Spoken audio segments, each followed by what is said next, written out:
They were 8 years old, sitting at a table full of children their own age, and yet something was already wrong.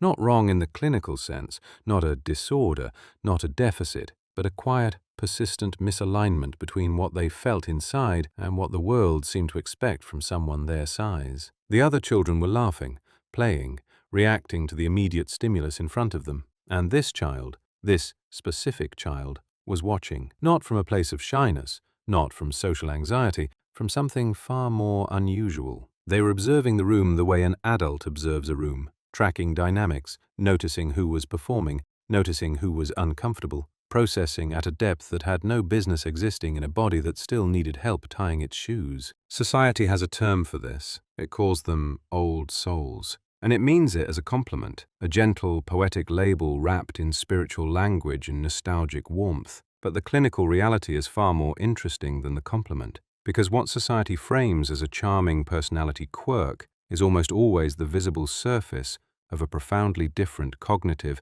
and emotional architecture, one that was not chosen, one that was built early and under very specific conditions. And if you have ever been told you were mature for your age, if you have ever felt fundamentally out of step with your own generation, not because you were better, but because you were wired to process the world at a different resolution, then this is not a personality description. This is a neurological profile, and it deserves to be understood as one. Let's begin with the experience, not the theory, the experience. You are 7, maybe 9. You are at a family gathering, a birthday party, a holiday dinner, some loud and chaotic domestic event. The other children are doing what children do, running, arguing over toys, existing entirely in the present tense. And you are sitting near the adults, not because anyone told you to, not because you were punished or excluded, but because their conversation made more sense to you than the game happening in the next room. You did not have the vocabulary for what you were doing, but what you were doing was sophisticated. You were reading tone.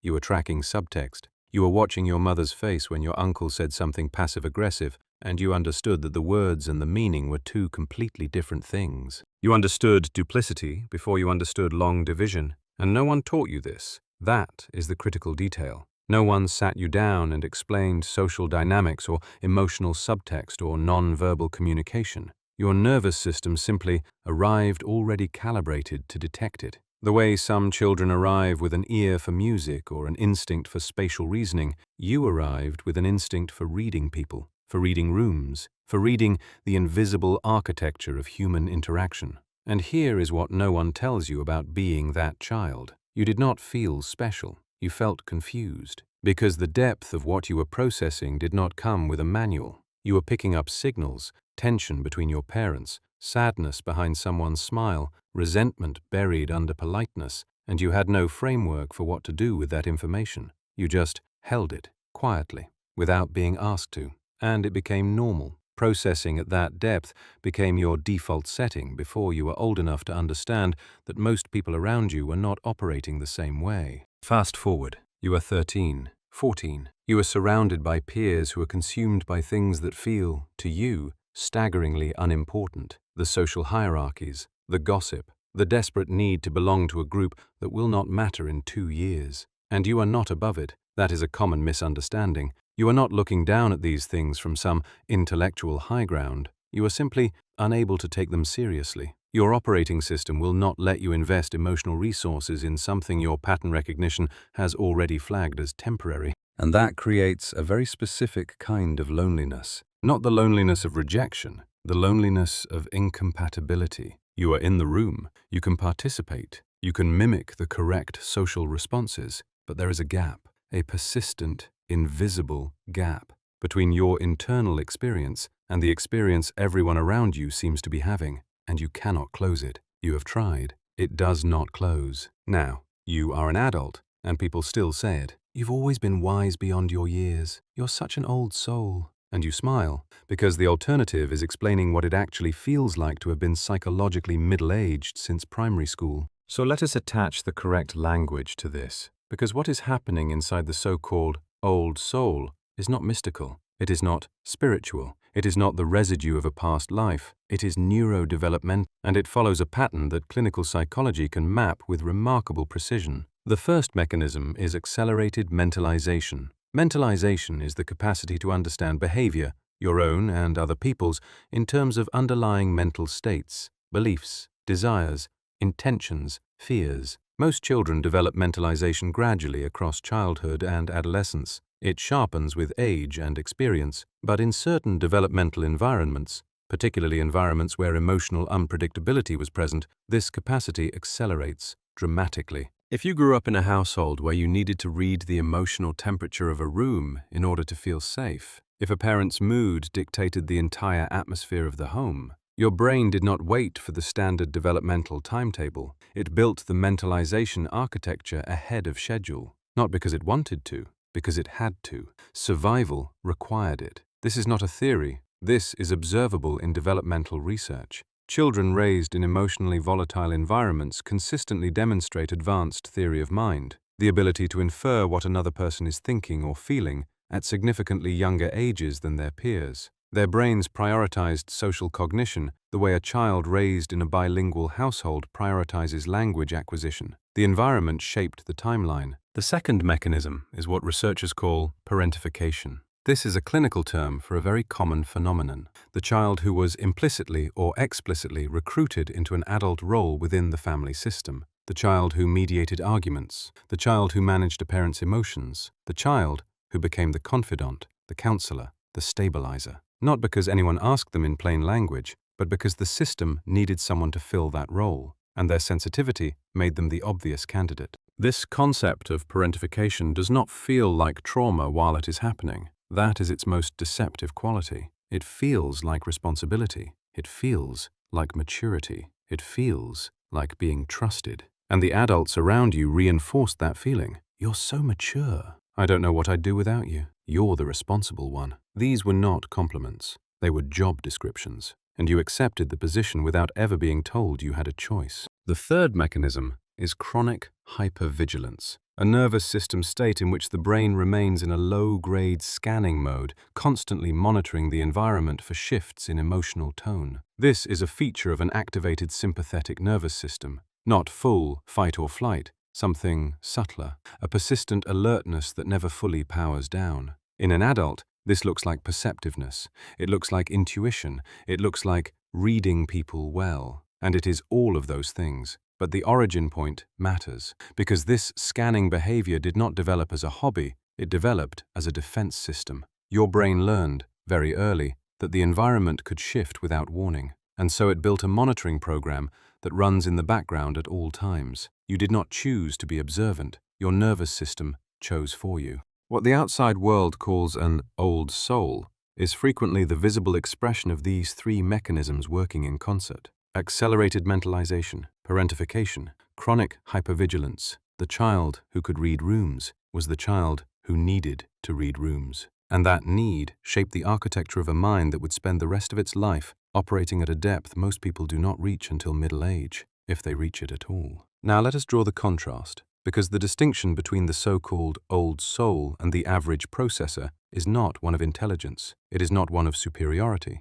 It is a distinction of operational mode, and it becomes visible in almost every social interaction. Here is a common scenario. Two people are at a dinner party. Someone at the table makes a joke at another person's expense. The average processor hears the joke. They laugh, or they don't. They assess the surface. Was it funny? Was it rude? And they move on. The entire interaction takes 3 seconds. It occupies minimal cognitive bandwidth. It is processed and discarded. The old soul hears the same joke, but they do not process the joke. They process the system. They note who laughed and who didn't. They note the micro-expression on the target's face, the half-second flash of something before the social mask re-engaged. They note the power dynamic embedded in the joke, who was punching up, who was punching down, and what the joke was actually communicating beneath the humor. They note the body language of the person who told the joke. Was it nervous? Was it a dominance display? Was it a test? This is not a conscious process. They are not choosing to analyze the room. The analysis runs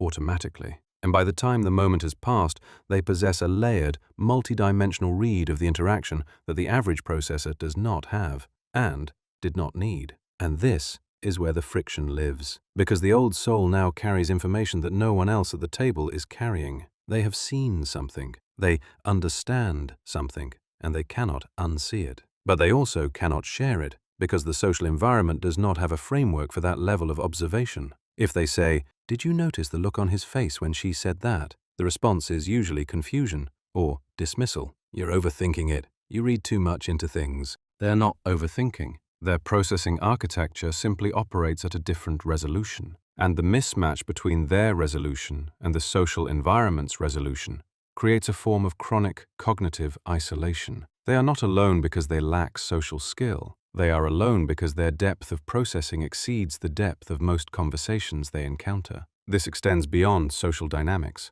The old soul approaches decisions differently. Where the average person weighs options based on immediate preference and practical outcome, the old soul runs a more complex simulation. They model second and third order consequences. They consider how a decision will feel in 6 months, not just today. They factor in how their choice will affect other people 3 steps removed from the situation. This is not wisdom in the poetic sense. It is an overactive predictive modeling system, a brain that was trained early to anticipate consequences because the consequences in their formative environment were unpredictable and sometimes severe. It also reshapes how they form relationships. The old soul does not bond quickly, not because they are guarded, although they often are, but because their internal vetting process is more thorough than most people's. They are not simply deciding whether they like someone. They are modeling that person's consistency, their alignment between words and actions, their capacity for emotional honesty. They are running a reliability assessment that most people reserve for business partnerships,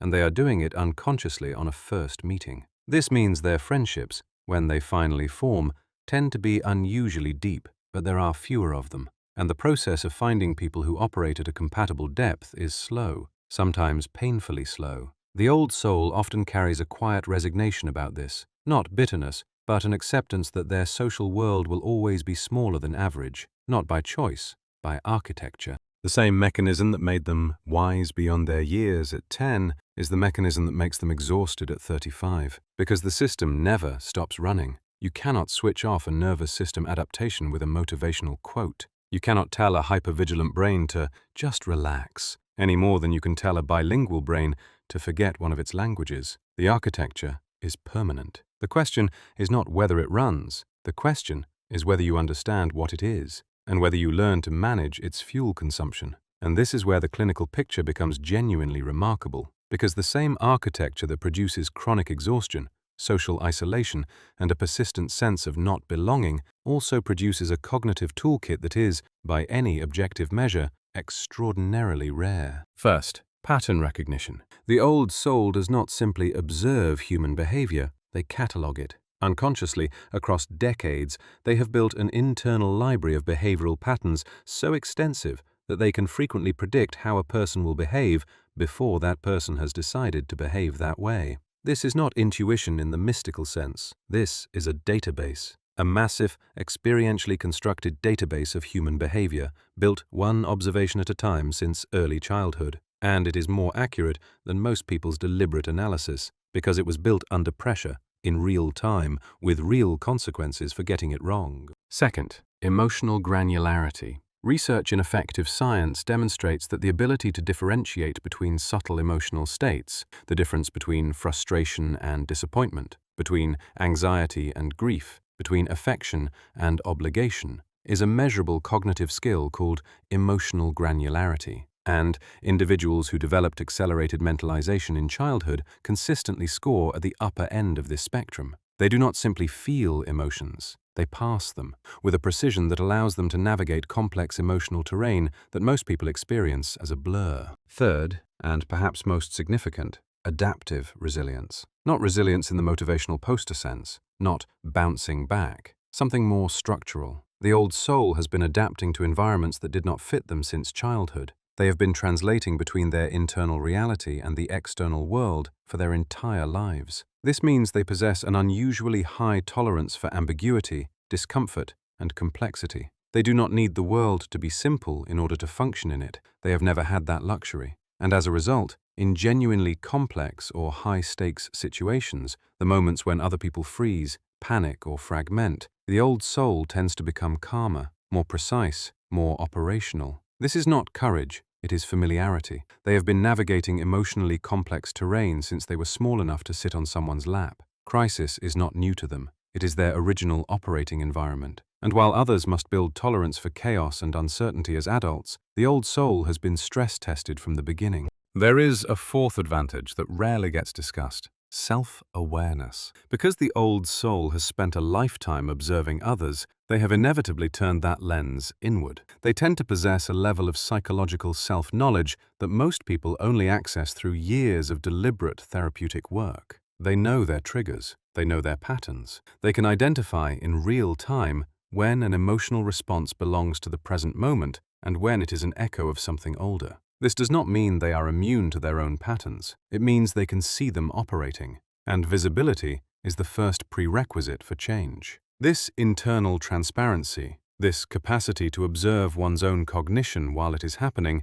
is what metacognition researchers call reflective functioning, and it is disproportionately present in individuals who were forced to monitor their own emotional states early in life. You learn to watch yourself because watching yourself was part of the survival protocol, and that skill, unlike many childhood adaptations, does not become obsolete. It becomes more valuable with age. So, if you recognize yourself in this, if you have spent your entire life feeling simultaneously capable and exhausted, perceptive and isolated, wise and profoundly tired of being wise, understand what you are carrying. It is not a personality trait. It is not a spiritual gift. It is a neurological adaptation, forged under specific developmental conditions that gave you a set of cognitive tools most people will never possess. You were not born old. You were built to process deeply, in an environment that required depth for survival. And that processing architecture did not disappear when the environment changed.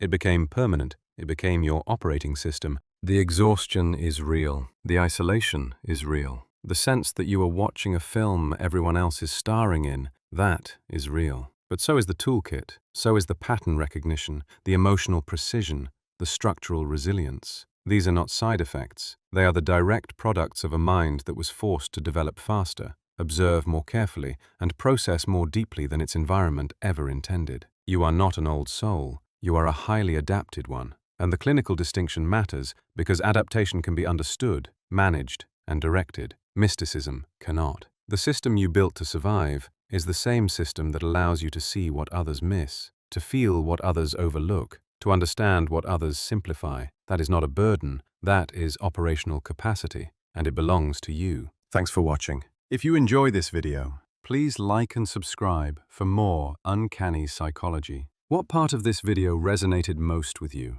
What video would you like for us to make next? Let us know in the comments.